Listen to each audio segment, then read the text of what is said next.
नमस्कार, मी किरण आणि तुम्ही बघताय न्यूज आणि बरेच काही। सध्या सोनं प्रतितोळा तब्बल 92,000 रुपयांच्या आसपास आहे। काही एक्सपर्ट्सनुसार सोन्याच्या किमती 38% घसरून 55,000 रुपयांपर्यंत जाऊ शकतात। खरं तर ही आनंदाची बातमी आहे, पण सोन्याच्या किमती खरंच कमी होणार का? हा दावा कितपत खरा आहे हेच आपण या व्हिडिओतून जाणून घेणार आहोत।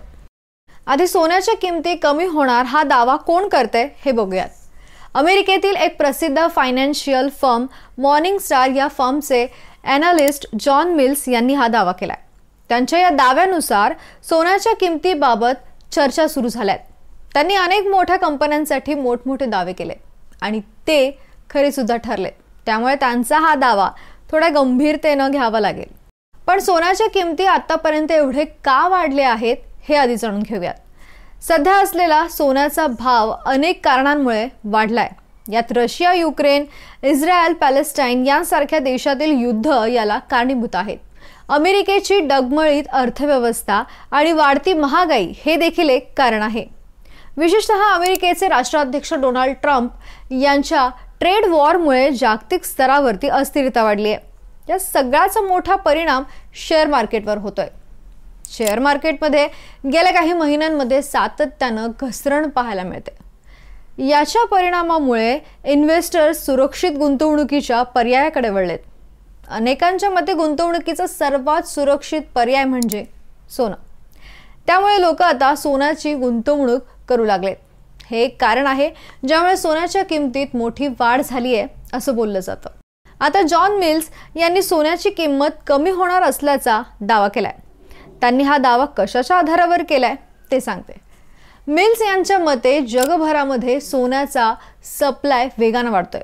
मिल्स यांच्या मते ऑस्ट्रेलिया सारखे देश आपल्या सोन्याचं उत्पादन वाढवत आहेत। याशिवाय जुनं सोनंही मोठ्या प्रमाणात रिसायकल केलं जाते। यामुळे बाजारात सोन्याचा सप्लाय सातत्याने वाढतोय। जर सोन्याचा सप्लाय वाढला तर त्याचा परिणाम सोन्याच्या किमतीवर होतो। सप्लाय वाढल्यावर सोन्याच्या किमती हळूहळू कमी होतात। त्यामुळे जॉन मिल्स यांनी हा दावा केलाय। सोन्याच्या किमती कमी होण्यामागे मिल्स यांनी आणखीन एक कारण सांगितले। आता सोन्याची डिमांड कमी होत असल्याचे संकेत मिळत आहेत। मिल्स यांच्या दाव्यानुसार अनेक सेंट्रल बँक आणि इन्व्हेस्टर्स गेल्या काही महिन्यांपासून सोनं खरेदी करतायत। सोन्याच्या किमतीमध्ये घसरण होणार या मिल्स यांच्या दाव्याला अनेक जाणकारांनी विरोध दर्शवलाय। जिथे मिल्स यांचा हा दावा आहे की सोनं प्रतितोळा 55,000 पर्यंत घसरेल, तिथे बँक ऑफ अमेरिकेचा दावा आहे की सोनं लाखांवर पोहोचेल। तसेच सोन्यातली गुंतवणूक 10% वाढू शकते असं त्यांचा अंदाज आहे। तर काही जाणकारांचं म्हणणं म्हणजे आहे 2025च्या अखेरपर्यंत हा दर 95,000 रुपयांपर्यंत पोहोचेल। पण सध्या तरी सोन्याच्या किमतीत सतत वाढ होते। 2019 मध्ये सोनं प्रतितोळा 38,000 रुपये होतं। त्यानंतर कोविडमुळे किमती अचानक वाढल्या आणि 2020 मध्ये सोनं प्रतितोळा 50,000 रुपये झाला। कोविड गेल्यानंतर सोन्याच्या दरात थोडी घसरण झाली आणि 2021 मध्ये सोनं प्रतितोळा 48,000 रुपये झाला। पण 2022 पासून सोन्याचे दर सातत्याने वाढत आहेत। 2022 मध्ये सोनं प्रतितोळा 55,000 रुपयांपर्यंत पोहोचला। 2023 मध्ये सोनं प्रतितोळा 63,000 रुपये झाला। तर इकडे 2024 मध्ये सोनं प्रतितोळा 78,000 पर्यंत पोहोचला। त्यानंतर आता 2025 मध्ये सोनं प्रतितोळा 90,000 रुपयांच्या आसपास आहे। जॉन मिल्स यांच्या मते सोन्याच्या दरातील घसरण पुढच्या 5 वर्षात 38% घसरून प्रतितोळा 55,000 रुपये होण्याची शक्यता आहे।